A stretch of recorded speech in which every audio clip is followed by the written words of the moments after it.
Welcome back. Stylist Brianna Bongolan returns to the stand this morning in Sean Diddy Combs' federal sex trafficking and racketeering trial. Now, after testifying on Wednesday that Diddy dangled her from a balcony 17 stories in the air and then tossed her onto some furniture. She also filed a lawsuit last year accusing Combs of sexual battery. So how will her testimony tip the scales in this criminal case? Let's listen to what she said through the use of court transcripts and AI. I want to direct your attention to late September 2016. Around that time, did you have any interactions with Mr. Combs? Yes. What did Mr. Combs do to you? I was held over a 17-story balcony. What did Mr. Combs do after he held you up on that 17-story balcony? Threw me onto the balcony furniture. And were you injured? Yes. How so? I had a bruise on the back of my leg and back and neck pain. Did you have any mental effects from that? Yes. I have like night terrors and paranoia, and I scream in my sleep at times. Where were you when this happened? Cassie's apartment on Comstock. Where was Cassie? In her bedroom. What were you doing that night? Sleeping. Did there come a time when Mr. Combs came to the apartment that night? Yes. What did Mr. Combs do when he got to the door? Bang on the door. Did Mr. Combs get inside the apartment? Yes. And what's the first thing he did when he was behind you on the balcony? He lifted me up and then put me on top of the rail. When Mr. Combs held you up, where were your feet? They were on the rail. And what were you doing with your body when your feet were on the rail? I was trying not to slip and pushing back on him. Wow. Now, this is just the latest in what seems to be a series of daily jaw-dropping claims in this trial. Makes you wonder, how did so many of these alleged acts go unnoticed, or at least not talked about if people did notice them and know about them? Let's talk about the culture of silence in Hollywood. Let's bring in the host of the podcast No Filter with Zack Peters. Zack Peter back with us, and celebrity attorney John Phillips with us as well. Good morning to you both. Zack, let's start with this particular incident, this balcony incident. It's so horrific, and many of our jaws dropped when that civil lawsuit was filed and we heard about it and became public. But prior to that, do you recall ever hearing anything about this? Not prior to the lawsuits.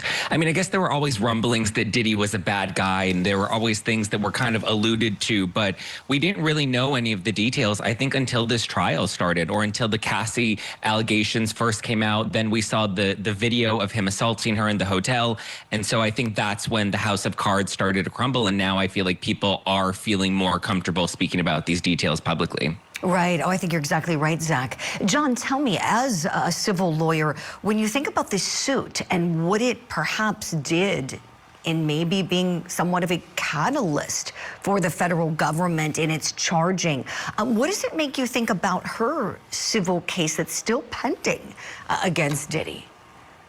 Yeah, it's all fascinating, and the interplay is always, stuff that I, as mainly a civil victims attorney, have to coordinate. We just filed a case in Georgia for a UFC fighter that had been contaminated with supplements, and there's a case by the federal government, related to that entity and contamination of supplements. And you gotta merge all these things together. And same thing here. Here the cart that was before the horse was the civil lawsuit. But sometimes that just opens up witnesses, like people that were otherwise afraid or otherwise, in this cult of silence, which really truly exists out there. They feel more confident to talk. Sometimes it goes too far where they'll just all, jump in and some of the truth actually gets blurred in just the plan to bury the person that they have so much disdain for and have been victimized by. But, certainly everything's coming out now. Mm-hmm. Right, John. Yeah, you really got me thinking. You made some great points, and when we think about what Me Too and other advocacy groups and movements really did to try to breach this culture of silence, it was a wonderful thing. I wonder if it's working at all to Diddy's advantage in this trial that he wasn't one of the people talked about during that time, and based on these allegations could have been. Zack, I would love for you to weigh in on that. Your thoughts, please.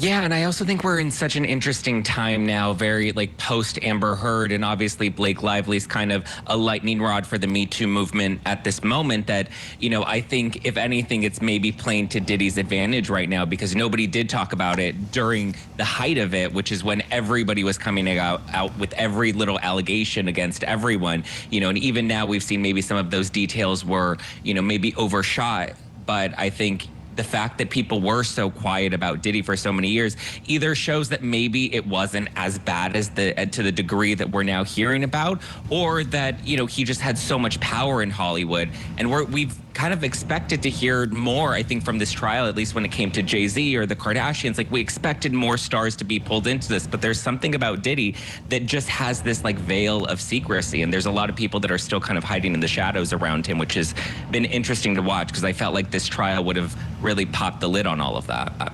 Yes, I'm so glad you said that, Zack. I'm with you. I think so many of us, I know our wonderful Cordies at home are saying, we're waiting for the other shoe to drop. Who else are we going to hear about? I know. There's something about it that's a little bit unsatisfying or strange or just curious, and how aren't more people being named here? I wonder is it still early, or just is there no evidence that anybody else was allegedly involved with what he's alleged to have done?